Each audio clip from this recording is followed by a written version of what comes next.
Setiap anak bicara ke orang tua atau teman anak tentang akhirat, katanya gini, kita harus seimbangkan akhirat dengan dunia. Apa benar dunia dengan akhirat harus seimbang? Bukan seimbang, tapi mendahulukan akhirat. Definisi zuhud, zuhud itu artinya teman-teman, ada juga orang mengartikan berbeda ya. Ada orang mengatakan zuhud itu meninggalkan dunia untuk akhirat. Ini keliru ini. Kita nggak boleh tinggalkan dunia. Karena dunia tempat kita menanam di sini, kita panen di sana. Ya. Masjid ini teman-teman sekalian, kita semua yang sholat sini tadi dapat pahala masing-masing. Imam dapat pahala kita, muadzin dapat pahala kita. Tapi orang yang bangun masjid ini dapat pahala kita semua juga dengan harta mereka. Dunia mereka tidak tinggalkan, tapi digunakan untuk kebaikan, untuk amal saleh, gitu kan? Maka mereka bisa gunakan untuk itu tentunya. Jangan tinggalkan dunia. Allah mengatakan dalam surah Al-Qasas, "A'udzubillahi minasyaitonirrajim, wabtaghi fima ataka Allahu daral akhirah, wa la tansa nasibaka minad dunya." Ya, jangan kejarlah apa yang Allah janjikan di akhirat, tapi jangan lupakan bagianmu dari dunia. Dari dunia kita disuruh kejar. Nabi SAW juga makan makanan dunia, menikah, punya keturunan. Tetapi permasalahannya adalah beliau mendahulukan akhirat. Jadi zuhud artinya mendahulukan akhirat dari dunia. Lagi buka toko, azan, udah berhenti, tutup dulu tokonya, sholat dulu, habis itu baru balik lagi. Seperti itulah. Ya.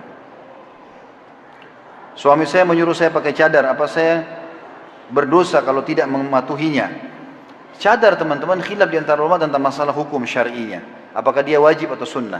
Ada yang mewajibkan, ada yang mensunnahkannya. Tapi cadar ini, kalaupun kita pegang pendapat yang sunnah saja, itu adalah kesempurnaan ibadah dan menutup aurat bagi wanita. Artinya pahalanya lebih besar. Kalau kita pegang pada yang sunnah, kalau yang wajib jelas bisa berdosa. Tapi kalau kita pegang yang sunnah saja, ya, maka itu sudah berarti penyempurnaan pahala, bisa dapat pahala banyak, bisa dapat pahala banyak. Maka kenapa nggak dipakai gitu?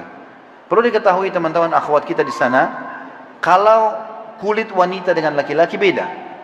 Kalau saya sama teman-teman di sini, ikhwah semuanya laki-laki di sini, kita memang Allah sudah siapkan kulit kita ini untuk menghadapi matahari, sholat jamaah di masjid, nafkah cari nafkah, jihad, ngantar jenazah. Kita memang untuk di luar ini.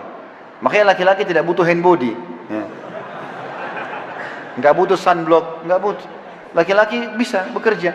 Memang untuk itu, kan gitu. Kita sudah biasa kebal dengan itu.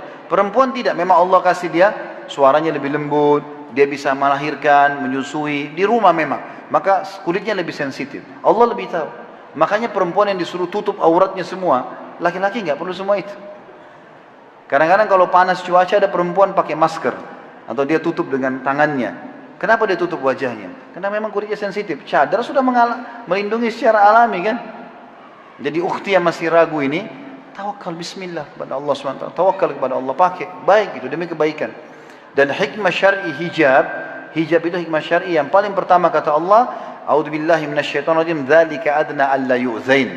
Tujuan utamanya itu agar mereka tidak diganggu. Kalau perempuan pakai jilbab teman-teman, saya lihat cuplikan di YouTube. Saya nonton sendiri untuk melihat, ya, karena di situ ditulis memang perbandingan orang pakai hijab dengan tidak. Saya cuma mau tahu seperti apa sih cuplikannya. Ternyata ada satu perempuan jalan tidak pakai hijab, tapi itu alhamdulillah cuplikan hanya sepintas perempuan jalan, banyak sekali orang yang ganggu dia, gara-gara nggak pakai hijab. Perempuan yang sama pakai jilbab, jalan satu pun tidak ada yang ganggu. Hikmah Allah SWT. Ada perempuan-perempuan di Amerika masih muda-muda mereka pakai cadar, pakai jilbab besar, jilbab syar'i. Masya Allah, dia duduk di pinggir-pinggir jalan, buka konter-konter, kemudian mereka bawa baju-baju baru, jilbab baru sama cadar baru.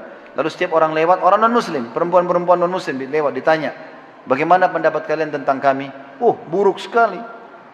Jawabannya orang-orang kafir itu, buruk sekali. Bagaimana bisa bernafas tuh pakai cadar? Susah, tidak panas, tidak ini. Lalu jawaban mereka hikmah, baik sekali berdakwah. Mereka bilang apa? Ini kan tanggapan kalian, mau nggak? 5 menit aja, coba pakai ini. Coba pakai ini, 5 menit saja. Terus dipakailah sama mereka. Setelah 5 menit sampaikan kami apa yang kalian rasakan. Semua jawabannya standar. Mereka mengatakan apa? Sungguh kami seperti ada, waktu pakai ini, seperti ada di satu benteng yang kuat. Jawabannya orang kafir. Dia membahasakan, seperti benteng yang kuat. Kayak tadinya terbuka sekali, ini terlindung sekali. Nah yang begitu teman-teman. Kalau ada orang yang menggunakan hijab, apalagi sampai cadar tertutup, ya, dia pakai tertutup karena ketaatannya kepada Allah, ini sulit sekali diganggu. Karena kalau penjahat juga mau mengganggu dia, bingung, ini orang cantik gak ya? Nah iya, dia bingung, ini kalau saya gangguin ternyata jelek gimana? Dia juga berpikir 2 kali untuk itu. Dan kalau ada orang diperkosa oleh seseorang, dan dia pakai hijab syar'i, dia tutup auratnya dengan benar, dia sampai pun naudzubillah diperkosa, maka dia dapat pahala, karena itu cobaan, dan orang yang merkosa dapat dosa. Tapi kalau ada orang sebaliknya, dasarnya pakainya terbuka, menggoda orang lain dengan minyak wanginya, dengan penampilannya, lalu ada yang perkosa dia, dua-duanya dapat dosa. Yang diperkosa pun dapat dosa karena dia penyebab dalam masalah itu. Oleh itu teman-teman harus hati-hati dengan masalah ini. Allahu a'lam.